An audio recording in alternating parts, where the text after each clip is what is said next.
소프트웨어 입문 세 번째 강의 영상입니다. 최근 몇 년 전부터 교양 필수나 공통 교양 과목으로 코딩 관련 과목을 개설하는 대학들이 점점 많아지고 있습니다. 소프트웨어 입문이라는 제목으로 앞으로 계속 업데이트할 영상은 대학에서 코딩 과목을 수강하시는 분들에게 도움이 되시리라 생각합니다. 계속 정보를 받아보실 분들은 지금 구독 부탁드립니다. 철학자 칼 포퍼는 삶은 문제 해결의 연속이다 라는 말을 남겼습니다. 인간은 누구나 존재하는 순간 문제에 당면하게 된다는 의미로 해석됩니다. 문제가 하나도 없는 사람은 없습니다. 모든 것이 다 문제입니다. 문제가 없다고 느끼는 것조차 문제일 수 있습니다. 또한 우리가 당면한 문제들은 수학 공식처럼 해결할 수 있는 일도 있고 정해진 답이 없어 주어진 정보만을 의존하여 의사결정을 해야 하는 것도 있습니다. 지난 영상에서 우리는 문제 해결에 관해 간략히 정리해보았습니다. 이번 영상에서는 문제 해결 과정에 대해서 좀 더 구체적으로 알아보겠습니다. 먼저 지난 영상에서 살펴본 헐버트 사이먼이 제시한 일반적인 문제 해결 과정과 디자인 띵킹에서 바라보는 문제 해결 과정을 나누어 정리해 볼 필요가 있겠습니다. 이 그림에서 윗부분이 일반적인 문제 해결 과정이고 아랫부분이 디자인 띵킹의 문제 해결 과정입니다. 디자인 띵킹에 관한 내용은 지난 창의적 사고와 코딩 강의 영상을 참고하시기 바랍니다.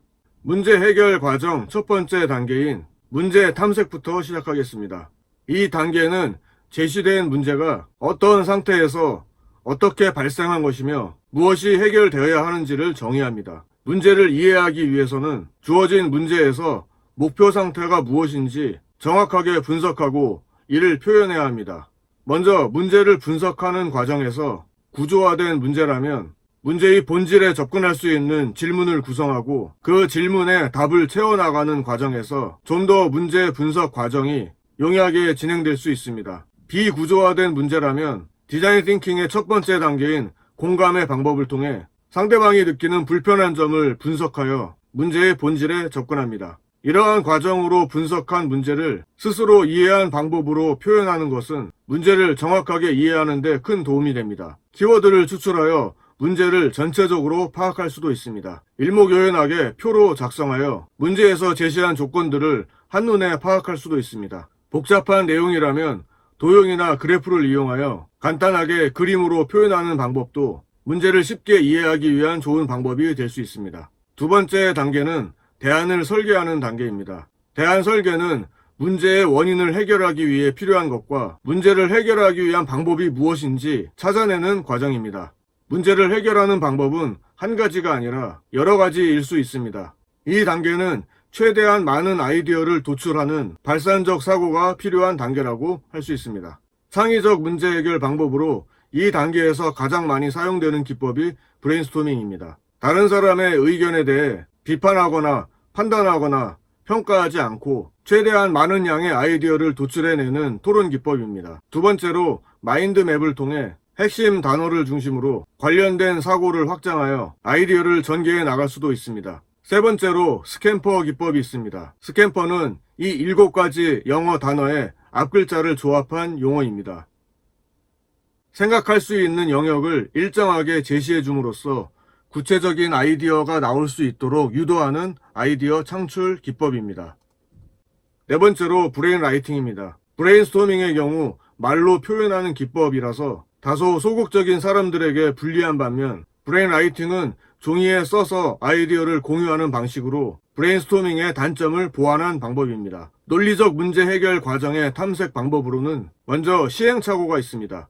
목표에 도달하기 위해 실행과 실패를 반복적으로 진행하는 방법입니다. 예를 들어 신약 개발 과정에서 원하는 효과를 얻을 때까지 계속해서 실험을 반복하게 되는 방법이라고 보시면 되겠습니다.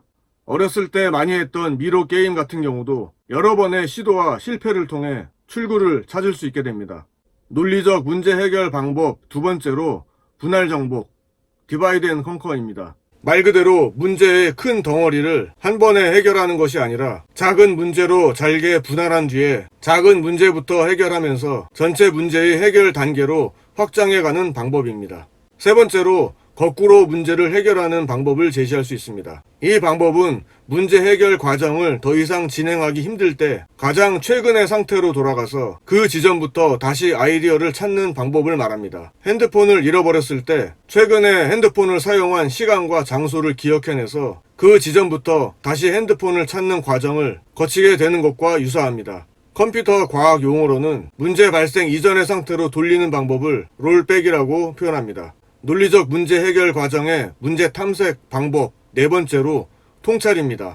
통찰은 하고 싶다고 아무 때나 할 수 있는 게 아닙니다. 통찰은 말 그대로 갑작스럽게 도약한다는 의미로서 아르키메데스가 목욕을 하던 중에 부력의 원리를 찾아내 유레카를 외치는 순간을 통찰이라고 합니다. 이러한 통찰은 아무것도 없는 백지 상태에서는 절대 발생할 수 없습니다. 뭔가 관련 주제에 대해 꾸준히 관심을 가지고 관련 지식과 경험을 축적한 상태에서 임계점에 도달했을 때 어느 한순간의 트리거 작용으로 빵 터지는 통찰이라는 사건이 발생하게 되는 것입니다. 따라서 우리는 한순간에 폭발적인 아이디어를 기대하기보다 매일매일 일상의 문제나 해결 아이디어를 저널이나 다이어리로 작성하여 정보를 축적해갈 필요가 있습니다. 문제 해결의 세 번째 단계로 대안을 선택하는 단계입니다. 지금까지의 단계에서 도출된 많은 아이디어들 중에서 가장 최적의 해결 방법을 탐색하고 선택하는 단계입니다.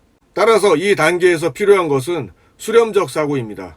컴퓨팅 사고, 즉 컴퓨테이셔널 띵킹의 관점이라면 바로 이 단계에서 자신의 아이디어를 컴퓨팅으로 실행할 수 있는 것으로 기술할 수 있는 방법이 포함되어 있어야 하겠습니다. 문제 해결 네 번째 단계로 선택된 대안을 실행하여 문제를 해결하는 단계입니다. 디자인 띵킹 단계와 비교한다면 모형 제작 단계에서처럼 문제 해결 가능성을 감안하여 코딩으로 구현하는 과정이 포함됩니다. 자신의 아이디어를 컴퓨팅으로 실행할 수 있도록 구체적으로 표현하고 기술하여 나타낼 수 있어야 하는 과정인 것입니다. 여기까지가 헐버트 사이먼이 주장한 일반적인 문제 해결 단계를 중심으로 소프트웨어적 문제 해결 방법을 연관지어 정리해보았습니다. 마지막 다섯 번째 단계를 더 추가한다면 네 번째 단계에서 실행했던 결과를 평가하고 피드백하는 단계가 추가될 수 있겠습니다.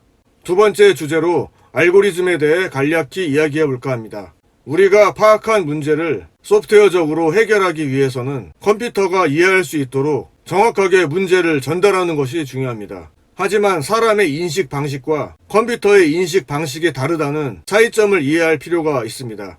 결론적으로 컴퓨터는 우리가 생각하는 것보다 똑똑하지 않습니다.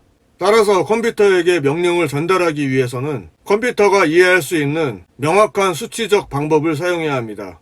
하늘이 파랗다라든가 오늘은 기분이 좋다라는 식의 표현은 컴퓨터가 이해할 수 없는 표현인 것입니다. 또한 문제를 해결하는 절차 역시 컴퓨터가 이해할 수 있도록 나열해 주는 것이 중요합니다. 이것을 흔히 알고리즘이라고 합니다. 컴퓨터를 활용하여 문제를 해결하기 위해서는 컴퓨팅 사고의 관점이 필요합니다. 컴퓨팅 사고란 문제를 창의적으로 해결하는 데 있어서 컴퓨터 과학적 원리를 적용하여 컴퓨팅으로 실행 가능하면서도 가장 효율적으로 해결할 수 있는 사고를 말합니다. 이 컴퓨팅 사고, 사실 정확한 표현으로는 컴퓨테이셔널 띵킹이라고 할 수 있는데요. 이 내용에 대해서는 다음 영상에서 좀 더 구체적으로 정리해 보도록 하겠습니다.